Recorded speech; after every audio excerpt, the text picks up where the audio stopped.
मेरे एक वीडियो में एक भाई ने कमेंट किया, उनका भी यूट्यूब चैनल है और मुझे पता चला 1.5-2 साल पहले उनका एक्सीडेंट हुआ था, उनका नेक पूरा टूट चुका था और किसी को पता नहीं था कि वो रिकवर हो पाएंगे या नहीं हो पाएंगे। उनका वेट उस टाइम बहुत ज़्यादा था, 100 kg था और गेस करो अब उनके पास क्या है, 6 पैक्स ऐप। तो चलिए पहले मैं आपको उनसे इंट्रोड्यूस करा देता हूँ, फिर उसके बाद हम उनसे कुछ फिटनेस क्वेश्चन पूछेंगे। अगर आप फिटनेस स्टार्ट कर रहे हो या अगर आप फिटनेस में हो, आप फिट रहना चाहते हो, जिम जाते हो, तो फिर ये वीडियो आपकी बहुत ज़्यादा हेल्प कर सकती है। Welcome Neeraj. Thank you Atul मुझे बुलाने के लिए। पहले मेरे व्यूअर्स को आप एक अपना इंट्रोडक्शन दे दो कि अभी आप क्या कर रहे हो, कहाँ पे हो। बेसिकली मैं मुंबई का लड़का हूँ। I am 28 years old. ठीक है, टिपिकल मिडिल क्लास फैमिली, वही इंडियन सा background, doing an IT job, engineer. Life ऐसा मस्त ऊपर नीचे होती रही है। आज हम लोग फिटनेस के ऊपर बात करने वाले हैं एंड फिटनेस इज समथिंग जिसने मेरी लाइफ को एक बहुत बड़ी तरीके से बदला है। Atul will post some of my pictures कि मैं यहाँ पे ऐसा था और यहाँ पे ऐसा हूँ, और ये सिर्फ 2 साल में हुआ। मेरा वेट 100 किलो था, मेरा एक्सीडेंट हुआ था। ये जर्नी स्टार्ट हुई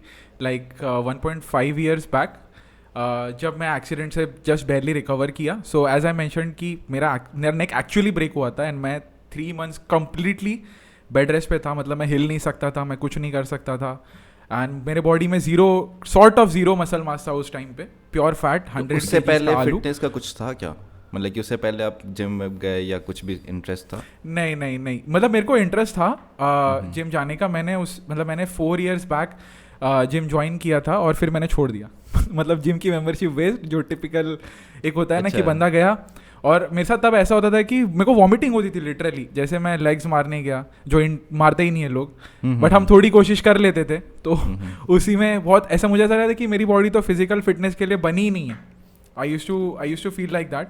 और उस नीरज से आज का नीरज जो पावर लिफ्टिंग करता है, मतलब आज जिम में जब मैं स्क्वाट मार रहा हूँ या डेडलिफ्ट मार रहा हूँ, पीपल आर रिस्पेक्टिंग मी कि मैं अब मैं लेग्स के लिए फेमस हूँ, जिसमें मैं उल्टी करता था। इट्स लाइक 360 का टर्न हो गया लाइफ के अंदर। मतलब पीपल आर आस्किंग मी कि आपने ऐसे स्ट्रॉन्ग लेग्स कैसे बनाए, स्क्वाट कैसे मार सकते हैं हम लोग हैवी। सो आई स्क्वाट अराउंड लाइक 150 180 फ्री बार।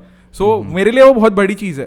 मैं पर्सनली जब मैं जर्नी की बात करूँ अपने, तो मेरे लिए 10-10 की प्लेट भी स्क्वाट नहीं जाती थी। लिटरली लोग हंसते थे जिम के अंदर, भाई ये क्या है, 12 पाउंड का तो मैं डंबल बाइसेप कर्ल के लिए मारता, जितना लोग मतलब लड़कियां वार्म अप में नहीं मारती हैं। तो मतलब वहाँ से आज यहाँ तक पहुँचना खुद के लिए बहुत इंपॉर्टेंट था और बहुत एक ट्रांसफॉर्मेटिव जर्नी रही है, जिससे मेरे दिमाग को ज़्यादा ट्रेन किया है मेरी बॉडी से। तो मैं हमेशा लोगों को ये कहता हूँ कि अपने दिमाग को ट्रेन करो, बॉडी अपने आप फॉलो करेगी तुम। एक्सीडेंट के बारे में आप कुछ बताओ, एक्सीडेंट कैसे क्या हुआ था और आपने रिकवर कैसे किया उससे? तो एक्सीडेंट का किस्सा जो ऐसा है कि मैं ऑफिस से रिटर्न आ रहा था, सुबह के 7 बज रहे थे, और बहुत फनी सी स्टोरी है बिकॉज मैं आ रहा था अपनी बाइक पे, एक ऑटो वाला था जिससे क्रॉस लेन लिया। आई थिंक वो ड्रंक था, तो उसने देखा नहीं मुझे एंड मैंने सिग्नल भी दिया, मेरी बाइक थोड़ी स्लो भी की, बट वो अपने मस्त आज तो लगावे लूजिल पिछले मस्त गाने सुनते सुनते हमें ठोक के चले गए और मैं एकदम ऋतिक रोशन स्टाइल में उड़ के गिरा हूँ। और मतलब सुबह 7 बजे की बात है ये। वो फनी चीज़ ये है, मैंने तब रियलाइज़ किया कि मैं जब गिरा 2 चीज़ें हुई, एक चीज़ अच्छी एक चीज़ बुरी। अच्छी चीज़ ये थी, जैसे मैं गिरा आई वॉज स्टिल कॉन्शियस, तो वो मेरे लिए पॉजिटिव था कि मतलब मेमोरी लॉस वगैरह हो जाता है।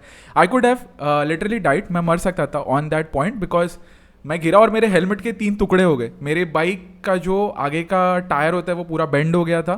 It was that big of accident, मतलब उतना बड़ा एक्सीडेंट। अच्छी चीज़ ये थी मैं कॉन्शियस था। फनी चीज़ मुझे ये लगी कि जब ये सब हो रहा था तो बंदे वहाँ पे वीडियो शूट कर रहे थे, इंस्टेड ऑफ हेल्पिंग मी कि चलो देखते हैं कि इसको पानी ला के दो, इसको उठाओ, इसको हॉस्पिटल लेके जाओ, बट वो वीडियो शूट कर रहे थे कि चलो कुछ तो मिल गया मसाला इसको पोस्ट करने के लिए कि देखो ऐसे बाइक नहीं चलाते या ऐसे एक्सीडेंट हो जाता है मुंबई के अंदर। तो मैंने 2 चीज़ें वहाँ पे रियलाइज़ की कि दुनिया में किसी को तुम्हारी नहीं पड़ी है, तुम्हें खुद की परवाह खुद करनी है इस लाइफ के अंदर। एंड दूसरी चीज़ ये थी कि अच्छी चीज़, जैसे मैं कॉन्शियस था, ये एक हुई, और अच्छी चीज़ एक और ये भी थी कि मैं खुद ऑटो में बैठ के घर आया, और एक्सीडेंट मेरे घर के जस्ट 1 किलोमीटर की दूरी पे हुआ था। तो वहाँ पे एक अंकल मेरे मतलब वेसिनिटी के मिल गए मुझे, जिन्होंने मुझे पिक करके मतलब साथ में सपोर्ट करके ऑटो रिक्शा में यहाँ पे लेके आ गए। तो क्या क्या लाइक डिफ़िकल्टीज आई थी जब आपने मतलब ये एक्सीडेंट के बाद जब आप जिम ज्वाइन किया या उस टाइम फिटनेस की तरफ घूमे, तो क्या मोटिवेट कर रहा है कि अब एक्सीडेंट में हूँ मैं और उसके बाद अब मेरे को जिम जाना है? मोटिवेशन ये था कि मेरा डॉक्टर बड़ा इंस्पायर हुआ और आज भी इंस्पायर्ड है। नॉर्मली ये होता है कि बंदा का बहुत बड़ा एक्सीडेंट हो जाता है ना, तो दे आर लाइक कि अरे डॉक्टर अब मैं बचूंगा नहीं बचूंगा, क्या होगा मेरे साथ मेरा हाथ पैर काम करेगा कि नहीं. एंड मेरे दिमाग में जब मैं बहुत ज़्यादा अनकॉन्शियस था, मतलब इतना पेन था बॉडी में, बिकॉज मेरा नेक अब मुड़ नहीं सकता था. I was on crutches. यहाँ तक मैंने फिलाडेल्फिया कॉलर उसको बोलते हैं, उसको पूरा पहनना पड़ता है. बिकॉज तुम्हारा जो नेक है वो तुम्हारे सर का भी भार नहीं ले सकता, बिकॉज ब्रेक हो गया ना अब. और ये भी 2 किलो 1.5 किलो का तो होता ही है ना. तो वो भार भी नहीं ले सकता था. तो उस टाइम पे जब मैं डॉक्टर से बात कर रहा था तो डॉक्टर ने बोला आप पैरालाइज हो सकते हो, आपका लेफ्ट साइड पूरा बंद हो सकता है, ये वो बहुत सारी एक्सरसाइज चीज़ें बोली. एंड देन मेरी मॉम वगैरह से भी मैं बात कर रहा हूँ, मतलब वो लोग भी बहुत परेशान हो जाते हैं पेरेंट्स टिपिकली कि क्या हो गया मेरे जवान लड़के के साथ, अभी तो बेचारा अभी तो उम्र हुई है शादी की और एक्सीडेंट हो रहे हैं. तो मतलब वैसी सिचुएशन थी. और एक चीज़ मैंने रियलाइज़ की उस टाइम पे कि मेरा माइंडसेट काफ़ी स्ट्रांग है and I am a very positive person. मतलब मैं ग्रैटिट्यूड बहुत रखता हूँ लाइफ में, लोगों के लिए, हर चीज़ के लिए, because I have come from a very poor upbringing और जो भी बिल्ड किया है मतलब अपने बलबूते पे किया है. तो डॉक्टर ने जब इतनी सारी चीज़ें बोली ना तो मैंने डॉक्टर को सिर्फ यही चीज़ बोला कि सर जब मैं ठीक हो जाऊँगा तब मैं जिम जा सकता हूँ कि नहीं. लोग नॉर्मली ये पूछते हैं कि जब मैं ठीक होऊंगा कि नहीं. एंड ही वाज लाइक कि मैंने ये अज्यूम कर लिया था मैं ठीक तो होना ही है, समझ रहे हो, वो तो हो ही जाऊंगा बाय डिफ़ॉल्ट. और जब होऊंगा तो मैं क्या क्या कर सकता हूँ, what am I capable of doing, वो मेरे दिमाग में चल रहा था. और मैं मतलब मैंने खुद को देखा कि सारा मैं इतनी गंदी हालत में भी ये सोच रहा हूँ कि लाइफ के अंदर क्या करना चाहिए और क्या मतलब कितनी इंपॉर्टेंट है लाइफ, और तुम कितना पॉजिटिव रहो तो क्या सोच सकते हो अपने बारे में. और फिर मैंने सोचा कि यार जब भी उठूंगा ना ऐसे उठूंगा कि भाई दुनिया देखेगी उठा है इंसान. ऐसा जब भी कुछ इस टाइप की चीज़ें होती है, जब हम सबसे लो पे रहते हैं तो सबसे मतलब होता है ना कि हमारा पर्सपेक्टिव चेंज हो जाता है कि जब हम बचपन से हम जो चीज़ हमारे पास है, जैसे हमारे पास 2 हाथ है 2 पैर है, तो हम उस चीज़ को काफ़ी ग्रांटेड लेते हैं कि ये तो सबके पास है ना. लेकिन जब होता है, जब दिमाग में आता है कि ओके मेरा हाथ कट सकता था या मेरे पास पैर नहीं हो सकते थे, तो फिर लगता है कि ओके ये बहुत अच्छी चीज़ है, इसका यूज़ करते हैं फुल्ली 100% यूज़ करते हैं, इसको ग्रांटेड नहीं लेना चाहिए. जब हमें डर लगता है कि हम उस चीज़ को खो देंगे तभी हमें पता चलता है कि उसका इंपॉर्टेंस क्या है. दूसरा क्वेश्चन ये था कि व्हाट कीप्स यू मोटिवेटेड. तो एक शॉर्ट में, क्योंकि मेरे को लगता है कि हमने पहले क्वेश्चन में काफ़ी चीज़ कवर कर लिया. व्हाट कीप्स यू मोटिवेटेड, कि आपने एक्सीडेंट से आ गए, चलो ठीक है, उस टाइम आपको मोटिवेशन मिला कि अब तो मेरे को ठीक होना है, आपको पर्सपेक्टिव. बट फिर कुछ टाइम बाद 1-2 साल बाद हमें लगता है कि इतने टाइम से कर रहा हूँ, चेंजेस नहीं आ रहे, तो उसके बाद आपको मोटिवेशन क्या देता है. मतलब मैं लोगों को ये बोलता हूँ कि तुम शुरुआत करो. अगर तुमने शुरुआत कर ली और तुम्हें आदत लग गई ना, तुम्हें मोटिवेशन की ज़रूरत ही नहीं पड़ेगी. मुझे नफरत है मोटिवेशन वर्ड से, बिकॉज आई थिंक कि डिसिप्लिन्ड बंदा हमेशा एक मोटिवेटेड बंदे को डिफीट करेगा. बिकॉज यू नो तुम कितना भी मोटिवेटेड रह लो, इट इज़ ऑलवेज टेम्पररी. तो ये वर्ड जो है ना वो टेम्पररी बहुत इंपॉर्टेंट है. तुम चलो मोटिवेट हो भी गए, 3 दिन मोटिवेटेड रहोगे, 4 दिन रहोगे, क्या होगा 4 दिन मोटिवेट रह के? 4 दिन में कुछ नहीं होता. सो बॉडी बिल्डिंग इसीलिए 1 या 2% लोग सक्सीड हो जा पाते हैं उस चीज़ के अंदर. बिकॉज तुम देखोगे अगर तो रिजल्ट 1 साल में आता है. 10 दिन में तुम्हारे सामने कोई फ़र्क नहीं आएगा, 20 दिन में भी नहीं आएगा, मे बी 30 दिन में भी नहीं आएगा, बट 1 साल बाद आएगा. 1 साल बाद आएगा और तुम्हें दिखेगा. बट वो पेशेंस लाना कि 1 साल तक मैं रुकूं, वो तुम्हें बॉडी बिल्डिंग सिखाता है, तुम्हें पेशेंस सिखाता है, तुम्हें ह्यूमिलिटी सिखाता है, तुम्हें ग्रैटिट्यूड दिखाता है कि तुम एफर्ट डाल रहे हो तो तुम सामने वाले के एफर्ट की भी रिस्पेक्ट करने लगते हो कि यार अगर इस बंदे ने बॉडी बनाई है 6 साल तो उसने तपस्या की है. समझ लो, तो उसने जाके अपने आप को रोज़ एक फ़ाइट किया कि मुझे उठना है और मुझे जाना है जिम. तो जिस दिन मेरा बिल्कुल मन नहीं करता ना उस दिन तो मैं डेफिनेटली जिम जाता हूँ. बिकॉज वो तुम्हारे माइंड को एक ट्रिगर होता है. तुम उसको एक बेंचमार्क से नीचे ले आओगे ना तो वो हमेशा फिर तुमको ऑप्शन देगा कि नीचे नीचे नीचे नीचे जाते रहो. तुम्हें आदत डालनी है कि जब भी तुम बोर फील करो या जब भी तुम ऐसा लगता है कि आज तो ना हो पाई, आज ही करना है आज ही करना है. क्योंकि एक साल से तुम कर रहे हो ना तो उसकी वैल्यू चली जाएगी. जैसे से तुम गेम में आगे बढ़ते जाओगे ना तुम्हें लगेगा अरे सारा 2 साल की मेहनत वेस्ट हो जाएगी यार, आज नहीं गया तो. समझ रहे हो, तो तुम लालची बनते जाओगे. मैं ये कह रहा हूँ तुम आदत डालो और लालची बनो. मैं बोलता लालची होना अच्छी बात है लेकिन सही चीज़ के लिए. तो मतलब कि जब लोग हमेशा यूट्यूब पे, मैंने बहुत सारे जब सर्च रिजल्ट में जाता हूँ मैं कि किस चीज़ पे वीडियो बनाऊँ तो एक टॉपिक काफ़ी आता है कि हाउ टू बी मोटिवेटेड. तो इसका मतलब कि लोग हमेशा ना गलत चीज़ सर्च कर रहे हैं कि मोटिवेशन होता है ना, वो एंड फैक्टर नहीं होता कि हाँ हम जब मोटिवेटेड फील करेंगे तभी हमें कुछ करना है, क्योंकि हमेशा मोटिवेटेड फील नहीं कर सकते। मे भी शायद हम संदीप महेश्वरी की वीडियो देख के मोटिवेटेड फील हो जाए कुछ घंटों के लिए, उस टाइम हम जाके जिम जाएंगे, और लेकिन नेक्स्ट डे हमें लाइक मोटिवेशन हमें वो पुश नहीं करेगा। हमारा डिसिप्लिन होना ज़रूरी है। करेक्ट, सही बोले तुम, सर्च ही गलत है। हाँ, ये सर्च ही गलत है। एक चीज जो तुम करो मोटिवेटेड रहने के लिए, ट्रैक कर रहे हो ना चीज़ों को, कहीं पे भी जो भी तुम्हें कंफर्टेबल लगे, लिखना, सोचना, कहीं पे कुछ करना जिससे तुम्हारा माइंड ट्रिगर हो। इससे फ़र्क ये पड़ता है कि तुम जब भी देखोगे ना कि तुम 10 दिन पहले कहाँ थे और आज तुम कहाँ हो, बिकॉज तुम वो एक चीज़ लिखे जा रहे हो या कुछ ना कुछ उसके रिलेट में ट्रैक करे जा रहे हो, तो तुम्हें वो दिखेगा फ़र्क। अभी कैसा होता है कि अगर मैं 1 साल पहले की फ़ोटो देखूँ और आज की फ़ोटो देखूँ तो मुझे वो फ़र्क दिखता है। तो मेरा इनिशियली ये था प्रोग्रेस ट्रैक करने का तरीका कि मैं फ़ोटोज़ खींचता था खुद की, ठीक है, हर महीने की, 15 दिन बाद की, 20 दिन बाद की, ठीक है, मुझे पता है ज़्यादा फ़र्क नहीं पड़ेगा, लेकिन जब 5-6 फ़ोटो हो जाती थी ना तब फ़र्क दिखता था। तो वो चीज़ तब होती है जब तुम अपने आप को आदत डाल रहे हो प्रोग्रेस ट्रैक करने की, और एक बार तुम्हें लत लग गई ना कि तुम्हें वो प्रोग्रेस दिख रही है, तुम बोलोगे साला 6 महीने में मैंने ये कर दिया और 6 महीने में क्या कर सकता हूँ मैं, फिर यू विल बी एक्साइटेड, भाई ये भी हो सकता है। सो ये चीज़ मैं एक बस ऐड करना चाहता था। ओके, ये क्वेश्चन मेरे लिए बहुत इंटरेस्टिंग है, क्योंकि लाइक मैं जब भी जिम में जाता हूँ तो मैं अपना ओपिनियन नहीं बताना चाहता अभी, बट मैं आपका ओपिनियन जानना चाहूँगा कि आप क्या सोचते हो जिम के जो ट्रेनर्स हैं इंडियन जिम्स के, अभी तक जितना आप जिम गए हुए हो। भाई इसके कहाँ से शुरुआत करें और कहाँ खत्म करें? यहाँ पे तो आग लगा दो कमेंट के अंदर। कौन कौन है जो अपने अपने ट्रेनर को मतलब क्या क्या क्या बोलना चाहता है, बट मतलब बहुत ज़्यादा भावुक सवाल है ये लोगों के लिए जो जिम जाते हैं। मुझे पता है आधे से ज़्यादा लोगों के मन में ये होता है कि भाई ट्रेनर पहली बात तो हमारी सुनता ही नहीं है, तो तुम कुछ भी बोलो ट्रेनर का एक ही रिप्लाई होता है, अपना चार्ट देखो जाके, उसमें लिखा हुआ है सब कुछ जो करना है हमने पहले दिन लिख के दिया हुआ है। सो मैं टिपिकली कमेंट नहीं करना चाहता इस चीज़ पे, बिकॉज मुझे ऐसा लगता है कि ये क्वालिटी की बात है, ठीक है। अब हम जैसे मुंबई या दिल्ली के जिम्स की बात करें या टिपिकली किसी रूरल जिम की बात करें तो बहुत ज़्यादा कॉन्ट्रास्ट है क्वालिटी में, ठीक है। यहाँ के कुछ लोग सर्टिफाइड होंगे, वहाँ के कुछ लोग सर्टिफाइड नहीं होंगे, या यहाँ पे कुछ लोग कर रहे होंगे मे बी जो पी के आए हुए जिम के अंदर ट्रेनर, क्योंकि उनका वो बहुत ज़्यादा वेरिएशन है इसके अंदर कि क्या और इसीलिए क्या होता है ना, फिटनेस इंडस्ट्री को लोग उस क्वालिटी से नहीं देखते कि कोई भी बन जाता है, या डम समझते हैं या रिस्पेक्ट नहीं करते कि कितना एफर्ट जाता है एक बंदे को फिटनेस इंडस्ट्री में अपना नाम करने के लिए।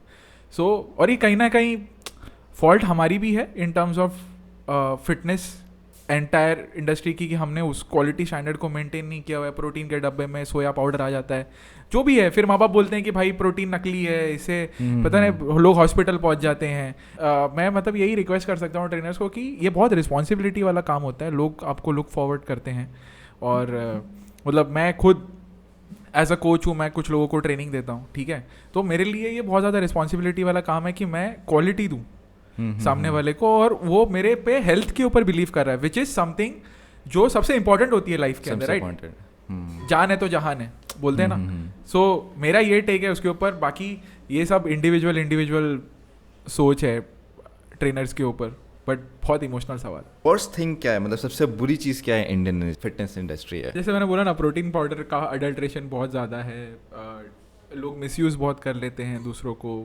मिसगाइड बहुत कर देते हैं दूसरों को, पैसा कमाने के पीछे बहुत पड़े होते हैं, मतलब क्वालिटी नहीं है।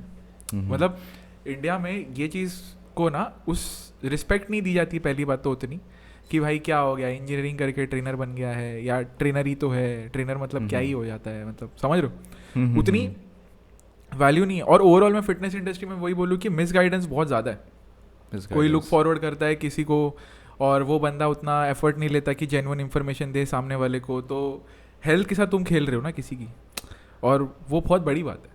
तो और अगर मैं यही बोलता हूँ कि कुछ भी कर रहे हो तो या तुम किसी से कोई पैसा ले रहे हो कुछ प्रोवाइड करने के लिए, सर्विस हो गया, प्रोटीन हो गया, गाइडेंस हो गई, तो put your heart into it, मतलब पूरी जान लगाओ कि तुम उसको क्वालिटी दो, और वो तुम्हारे को अपनी हेल्थ दे रहा है, उतना भरोसा कर रहा है तुम पे कि अपनी हेल्थ के लिए तुम्हें सवाल कर रहा है, तो तुम्हारा रिस्पॉन्सिबिलिटी बनता है कि तुम अपनी कंप्लीट नॉलेज के साथ उसको आंसर करो विद दैट क्रेडिबिलिटी। ईगो पे भी आता है कि लोगों को अगर नहीं भी पता होता तो वो कहते हैं कि अरे हाँ यही सही है, लेकिन वो ना मना नहीं करते कि भाई नहीं मेरे को डाइट के बारे में नहीं पता। जो जिम ट्रेनर है वो उसको ट्रेनिंग के बारे में सब कुछ पता है बट डाइट के बारे में नहीं पता, बट फिर भी कोई पूछने आता है तो वो बताते हैं हाँ 2 केला खा के आइयो, कॉफ़ी पी लियो ऐसे करके।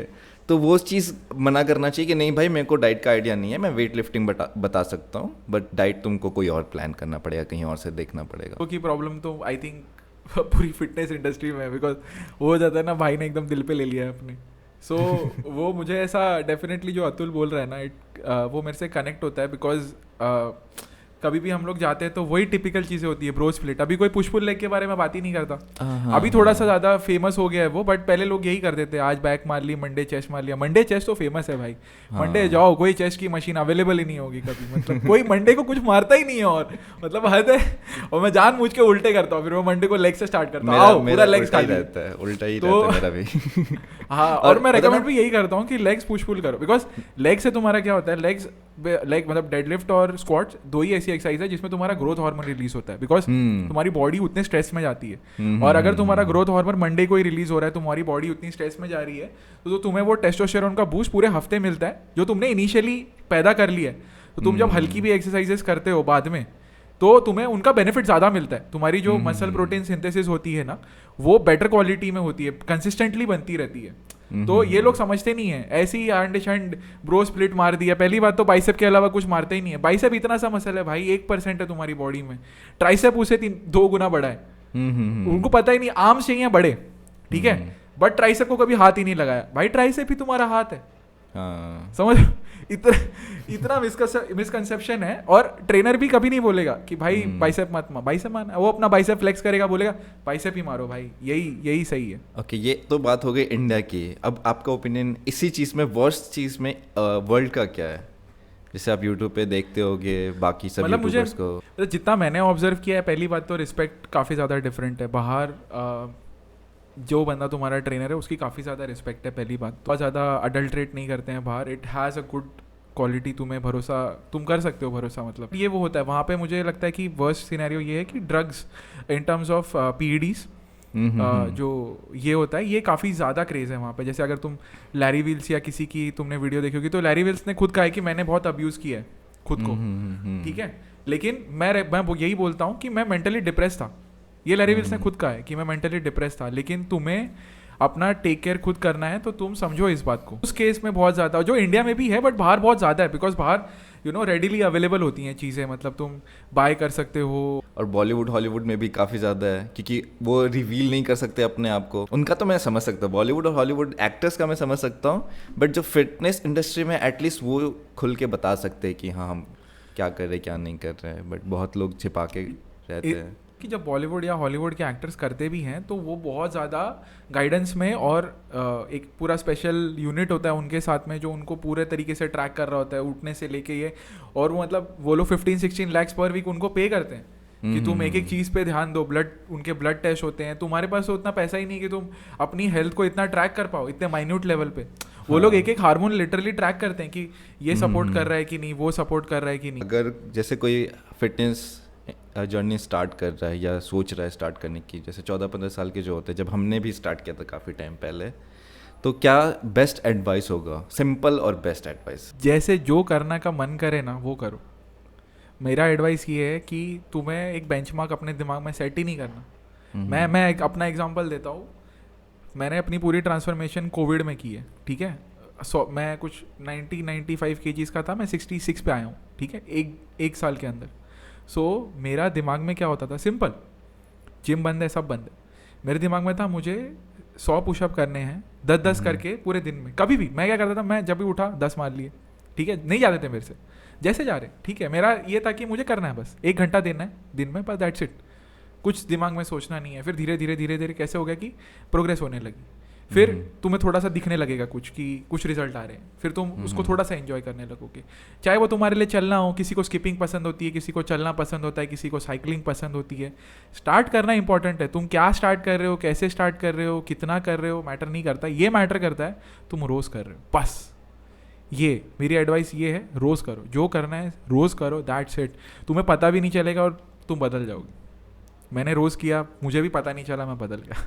मेरी बस एड्रेस ये है, डिसिप्लिन। इसलिए मैं बोलता हूँ डिसिप्लिन इज़ फार सुपीरियर। बस कंसिस्टेंट रहो। गोल से बेटर प्रोसेस देखो कि प्रोसेस करना ज़रूरी है, गोल तो मतलब क्योंकि होता है ना कि लोग ज़्यादातर गोल पे फोकस करते हैं कि मैं को ऋतिक रोशन जैसी बॉडी चाहिए, और फिर हाँ करेक्ट। वो 1 साल करेंगे या कुछ महीने करेंगे और फिर बोलेंगे कि यार इतने 6 महीने से कर रहा हूँ मैं, अभी तक मैं ऋतिक रोशन नहीं बना। लेकिन अगर प्रोसेस रहो कि हाँ भाई मैं 6 महीने पहले 10 किलो भी नहीं उठ रहा था मेरे से, और आज मैं 15 किलो से बाइसेप्स मार रहा हूँ, तो वो ध्यान देना होगा कि मैं ऋतिक रोशन तक नहीं बना, लेकिन जो मैं पहले था उससे बेटर हूँ आज। तो जो अतुल बोल रहा है उसमें बस 2 की टेक अवेज हैं कि एक तो कि तुम जो है अपने आप को एज अ रोल मॉडल लेके अपना प्लान डिसाइड करो, अपना खाना डिसाइड करो, जो भी अपना है अपने आप पे डिसाइड करो, किसी और को देख के या किसी और से जल के नहीं कि अरे यार ये क्या है, मैं भी आज दिखाता हूँ इसको कि मैं कैसे बॉडी बना सकता हूँ। सो किसी अपने लिए करो, मेरा कहने का मतलब है अपने लिए करो, अपने सुकून के लिए करो, किसी को दिखाने के लिए मत करो, किसी को जलाने के लिए मत करो, अपने लिए करो। और जब तुम अपने लिए करोगे ना बॉडी बनेगी ही बनेगी। और मुझे तो बहुत ज़्यादा वैल्यू मिली है इस चीज़ से। हाँ, और एक चीज़ और, अच्छे गाने सुनते हुए बॉडी बनाओ। मतलब अतुल की वीडियो वो तो बहुत देखी होगी। इम्पोर्टेंट है, बिना गाने जिम का में तो ये इंडियन फिटनेस इंडस्ट्री में ये बहुत गलत बात है, ये गलत बेकार गानों पे बॉडी नहीं बन सकती। नहीं बन तुम्हें सकती, अच्छे गाने बिल्कुल भी चाहिए, नहीं। अच्छे गाने चाहिए भाई, अच्छे गाने पे बॉडी बनाओ। और ये कहीं तुम अगर देखो जिम के अंदर गलत गाने बज रहे तो इनकलाब जिंदाबाद, छोड़ना नहीं है, रेवोल्यूशन लाना है। अच्छे गाने ही बजने चाहिए भाई, नहीं तो अच्छे गाने स्पीकर बजने तोड़ो। चाहिए। मेरे व्यूअर्स आपको कहाँ कहाँ लाइक ढूंढ सकते हैं? आसान है मुझे ढूंढना, इंस्टाग्राम पे मेरा हैंडल है नीरज वैद 07। इवन मेरा यूट्यूब का आईडी भी नीरज वैद 07 ही है। मैं व्लॉग्स पोस्ट करता हूँ, मोटिवेशनल कंटेंट पोस्ट करता हूँ, फिटनेस के रिलेटेड पोस्ट करता हूँ। तो इन सब को अगर आपको देखना है तो डेफिनेटली चेकआउट माई चैनल। और इसके अलावा मेरा एक सिंगिंग का चैनल भी है NV म्यूज़िक करके, वहाँ मैं शॉर्ट्स डालता हूँ गाने के। सो थोड़े बहुत टैलेंट है आपके भाई में, अगर देखना चाहो तो आ जाओ, एंजॉय करो। इंस्टाग्राम और आपके यूट्यूब चैनल, दोनों यूट्यूब चैनल का लिंक मैं डिस्क्रिप्शन में डाल दूंगा, तो अगर आपको इनको चेक करना है, काफ़ी इंटरटेनिंग चैनल है, मैंने देखा है। व्लॉग्स भी काफ़ी अच्छे अच्छे, बहुत जगह आपने घूमा और काफ़ी सारे अच्छे व्लॉग्स है, तो जाके देखो। मैं तो व्लॉग्स बहुत कम डालता हूँ, तो जो आकर चेक जरूर करना। मतलब सिर्फ ऑप्शन नहीं दे रहा मैं आपको कि ओके अगर आपको पसंद है तो जाके चेक कर लेना, नहीं, आपको जाके चेक करना है, चेक करो, और अगर पसंद आए तब सब्सक्राइब कर लेना। ये चेक जरूर करना है, पसंद आए तब सब्सक्राइब करना। नहीं, थैंक यू सो मच। मुझे काफ़ी ज़्यादा अच्छा लगा। और डेफिनेटली अतुल के चैनल को भी सब्सक्राइब करो, रियली बहुत अच्छा कंटेंट पुश आउट करता है अतुल। So thank you. और मैं भी थैंक यू बोलना चाहूँगा अपना टाइम देने के लिए, और काफ़ी इंस्पायरिंग स्टोरी, कोई एक्सीडेंट से उभर के फिर एक 1.5 साल में काफ़ी ज़्यादा फिटनेस में आता है, तो वो काफ़ी ज़्यादा मतलब मेरे को भी एक पर्सपेक्टिव मिलता है, क्योंकि तो ना मेरे को जनरली कोई प्रॉब्लम हुआ नहीं अभी तक मेरे पूरे लाइफ में इस टाइप का, कोई हार्डशिप टाइप का। आई होप हो भी ना। बाय।